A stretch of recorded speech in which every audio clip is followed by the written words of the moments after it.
Hi there, welcome to the short and to the point video on COPD. In this video we cover all the essentials. What is COPD, what are symptoms, how do you diagnose it and how do you treat it. We cover that and many more, so stick around. If you're a medical student or a medical professional, I also made a more in-depth version that might be more suitable for you.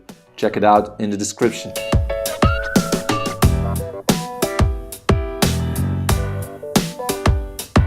If you're meeting for the first time, my name is Raoul. I'm a medical student in my last year from the Netherlands. Subscribe for more upcoming videos and let's get started. And again, I'm starting with a little disclaimer. This video is meant purely informational, not medical advice, so don't do anything I say, or maybe do, but ask your own doctor first. This brings us to the slides. What is COPD? COPD stands for chronic obstructive pulmonary disease. And this is a lung disease in which you have breakdown of your lung tissues. This is called emphysema in medical terms, and you have an inflammation of your small airways. This is called obstructive bronchiolitis, again in medical terms. It's mostly caused by smoking tobacco, and 50% of all the lifelong smokers will develop COPD, and of all the COPD patients together, 80 to 95% were smokers. So smoking is a big contribution and a risk in developing COPD. In 2015, 170 million people had COPD. That's 2.4% of the whole population of the entire world. That's incredible numbers. Of all those patients, most were older than 40 years. There were equal numbers male and female, and COPD can be quite dangerous because only in 2015 it caused 3.2 million deaths. And this brings us to the symptoms of COPD.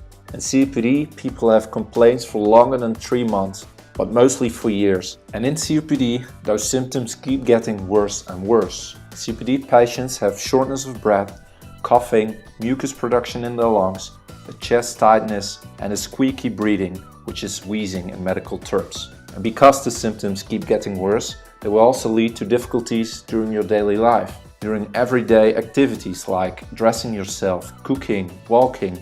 All those things will become harder and harder. You also have something that is called COPD exacerbation. This is an increase of your symptoms caused by an inflammation or by air pollution. So you have more shortness of breath, you have more sputum production, and also changes from color. First is clear and then it gets yellow or greenish. You have more coughing and you need to work harder to breathe enough. Your breathing becomes faster, your heart rate becomes faster, you start to sweat more from the effort. Your skin gets a bit bluish, which is called cyanose, and you can get confused or hyperventilated. In order to diagnose COPD, you need to go to your doctor and you need to be examined. They will ask you several questions and you will listen to your lungs to hear if there is any squeaky noises. If your doctor suspects that you have COPD, they will do a lung function test.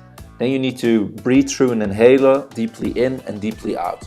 And this test is called a spirometry and it measures your lung function. Usually you do it before medication, you take medication that opens up your lungs and you do it again and your results are compared with the results of a healthy individual, and if they deviate too much, it could be that you have COPD. If you have COPD, of course you should treat it, but first of all there is no cure, so that's a bit unfortunate.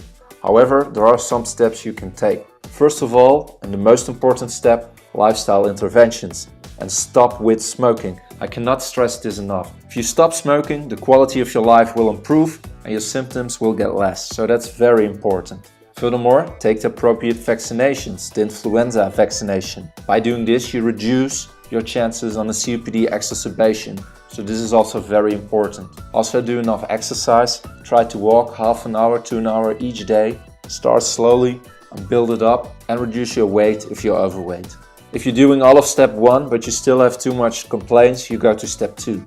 There's this medication that open up your lungs and lower the inflammation in your lungs. You can do rehabilitation and you need oxygen if your symptoms are too severe. So in a nutshell, this was my video on COPD. I hope you learned a lot. Don't forget to ask your questions in the comment section and don't forget to subscribe. See you next time. Bye bye.